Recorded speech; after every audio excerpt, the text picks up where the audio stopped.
Hi friends, welcome back to my channel சிம்காட்டி. நம்ம சேனலில் வந்து பார்த்திங்க அப்படின்னா தொடர்ந்து மணி பற்றி, அதுக்கப்புறம் வந்து செல்ஃப் ஹீலிங் எப்படி பண்ணுறது, அதை பற்றின வீடியோக்கள் வந்து நான் தொடர்ந்து வந்து அப்லோட் பண்ணிகிட்ருக்கேன். அந்த சீரீஸில் வந்து பார்த்திங்க அப்படின்னா இன்றைக்கி ரொம்பவுமே ஒரு பிடிச்ச ஒரு விஷயத்தை தான் நான் வந்து உங்ககிட்ட ஷேர் பண்ணலாம் அப்படின்னு சொல்லி வந்திருக்கேன். நம்மளில் வந்து பல பேர் வந்து பார்த்திங்கன்னா நம்ம எதுக்கு கவலைப்படுறோம் அப்படிங்கிறதே நம்மளுக்கு வந்து தெரியாது. நம்மளோட மனசில் வந்து எப்போவுமே ஒரு விதமான கவலைகள் வந்து குடிக்கொண்டுட்டே இருக்கும். இனிமேல் அது வேண்டாங்க, இந்த கவலைகள் வந்து வேண்டாம், வளர்ச்சியும் மகிழ்ச்சியும் வந்து தரக்கூடிய ஒரு சில சின்ன சிந்தனைகள் வந்து நான் உங்ககிட்ட சொல்லலாம் அப்படின்னு சொல்லி சொல்கிறேன். ஒரு நாள் வந்து பார்த்திங்க அப்படின்னா கவலை அப்படிங்கிறது, ஒரு நாள் நம்ம கவலைப்படுறது ஒரு மாதம் முழுவதும் வந்து நம்ம பெற மகிழ்ச்சியை விட ரொம்ப நீளமாக அமைஞ்சிருது அப்படிங்கிறது ஒரு பழமொழி அப்படின்னு சொல்கிறாங்க. நம்ம ஒரு நாள் வந்து கவலைப்பட்டால் கூட அந்த கவலை வந்து நம்மளோட மனதை வந்து ஆசிட் போல் அரித்து நீங்காத வடுவை வந்து ஏற்படுத்திடுது. காலம்லாம் வந்து நம்ம அதை நினச்சிட்டே இருக்கிற மாதிரி பலரோட வாழ்க்கையில் வந்து அது உண்மையாகுது. கவலைகள் வர்றதுக்கு வந்து 1000 காரணங்கள் வந்து இருக்கலாம். இளமை பருவத்தில் வந்து பார்த்திங்க அப்படின்னா பள்ளியில் படிக்கும்போது நம்மளால் நல்லா படிக்க முடியல அப்படிங்கிற கவலைகள் வந்து எல்லாருக்குமே இருக்கும்.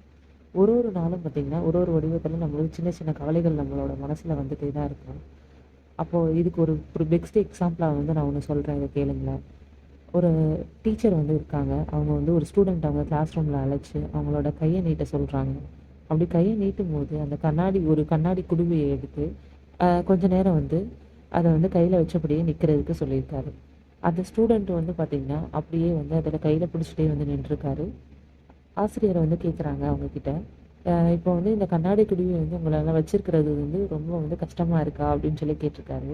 அதுக்கு அந்த மாணவன் சொல்கிறான், சுமையாக இல்லை சார் அப்படின்னு சொல்லியிருக்காங்க. சரி, ஓகே. ஒரு 5 நிமிஷம் வந்து அதை திருப்பி வந்து கையிலே வச்சிருக்கிறாரு. அப்போ வந்து அந்த மாணவன்கிட்ட கேட்டிருக்காரு. அப்போ வந்து மாணவர் என்ன சொல்கிறாங்க அப்படின்னா, சுமையாக இல்லை சார் அப்படின்னு சொல்கிறாங்க. இதே வந்து தொடருது. அடுத்த 15 நிமிஷம், அதுக்கப்புறம் வந்து 30 நிமிஷம், அதுக்கப்புறம் வந்து 40 நிமிஷம். மாணவனுக்கு வந்து ரொம்பவுமே வந்து கை வலிக்க ஆரம்பிச்சிருக்கு. சார், நான் இப்போ இந்த குடுவையை வந்து கீழே வைக்கலாமா அப்படின்னு சொல்லி கேட்டிருக்காரு. அது வந்து அதுக்கு வந்து அந்த டீச்சர் என்ன பதில் சொல்லியிருப்பாரு நீங்கள் நினைக்கிறீங்க அப்படின்னு சொல்லிட்டு கமெண்ட் பண்ணுங்கள். அதுக்கு வந்து அந்த சார் என்ன தெரியுமா சொல்லியிருக்காரு, அதை வந்து இன்னும் கொஞ்சம் நேரம் வந்து உன்னோட கையிலே வச்சுக்கோ அப்படின்னு சொல்லிட்டு பதில் சொல்லியிருக்காரு. சுமார் வந்து பார்த்திங்கன்னா ஒரு மணி நேரம் முடிகிறதுக்குள்ளே வந்து கை வந்து ரொம்ப வலிச்சிருச்சு. அந்த ஸ்டூடெண்ட்டில் வந்து கண்ணாடியை வந்து கீழே போட்டுடுறாரு. கண்ணாடி வந்து பார்த்திங்கன்னா கீழே விழுந்து உடஞ்சிருது. அந்த கண்ணாடியை வந்து அப்புறப்படுத்துறதுலவே வந்து பார்த்திங்கன்னா அந்த ஸ்டூடெண்ட்டோட கவனம் ஃபுல்லாக அதில் தான் இருந்துச்சு. ஆசிரியர் வந்து என்ன சொல்கிறாரு அப்படின்னா, மாணவர்கள்ட்ட வந்து பார்த்து, இந்த நிகழ்ச்சியை பார்க்கும்போது நீங்கள் என்ன நினைக்கிறீங்க அப்படின்னு சொல்லி கேட்குறாரு. அப்படி கேட்டதுக்கு, அந்த நேரம் வந்து கண்ணாடி குடுவையை வந்து கையில் வச்சுருந்ததுனால கை வலிக்கும், கண்ணாடி குடுவை வந்து உடைஞ்சிரும் அப்படின்னு சொல்லி கூறல. அது அப்படி இந்த ஸ்டூடெண்ட்ஸ் எல்லாருமே வந்து பதில் சொல்லியிருக்காங்க. அப்போ அந்த ஆசிரியர் வந்து என்ன சொல்கிறார் அப்படின்னா, இந்த கண்ணாடியை வந்து கையில் வச்சுருக்கிறது போல தான் நம்மளோட ஒரு கவலை தரும் நிகழ்வை வந்து நம்ம மனசில் வந்து கொஞ்சம் நேரம் வச்சுருந்தோம் அப்படின்னா அது வந்து பிரச்சனை இல்லை. நாம் வந்து அதை வந்து மேலும் மேலும் வந்து நம்மளோட கைகளில் வந்து வச்சுக்கிட்டே இருந்தோம்னா, அது வந்து தொடர்ந்து பல நாட்கள் வந்து நம்மளோட மனசுலேயே வச்சுருந்தோம் அப்படின்னா நம்மளோட மனம் வந்து அதை தாங்க முடியாமல் ரொம்பவுமே வந்து வலிக்க ஆரம்பிக்கும். அந்த கவலை வந்து மனசில் வந்து நம்மளோட வாழ்க்கை பாதையை வந்து மாற்றி நம்மளோட வளர்ச்சியையும் கெடுத்துரும் அப்படின்னு சொல்லி அந்த ஆசிரியர் வந்து சொல்கிறாரு. அதனால என்ன, நம்ம மனசில் வந்து நல்ல நினைவுகளை வந்து வாழ்க்கையில் வந்து சுவையாக்கும், கவலை தரும் நினைவுகளை வந்து நம்ம வந்து சுமையாக்கி விடக்கூடாது.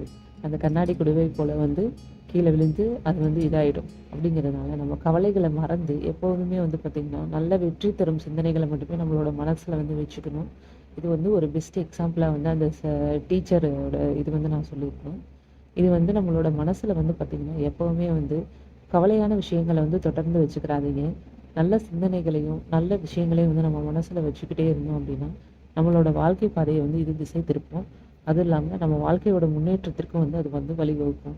இது போன்ற தொடர்ந்து வீடியோக்களுக்கு நம்மளோட சேனலை தொடர்ந்து பாருங்கள். அப்படியே நம்ம சேனலை மறக்காமல் சப்ஸ்கிரைப் பண்ணி வச்சுக்கோங்க நண்பர்களே. ரொம்ப நன்றி.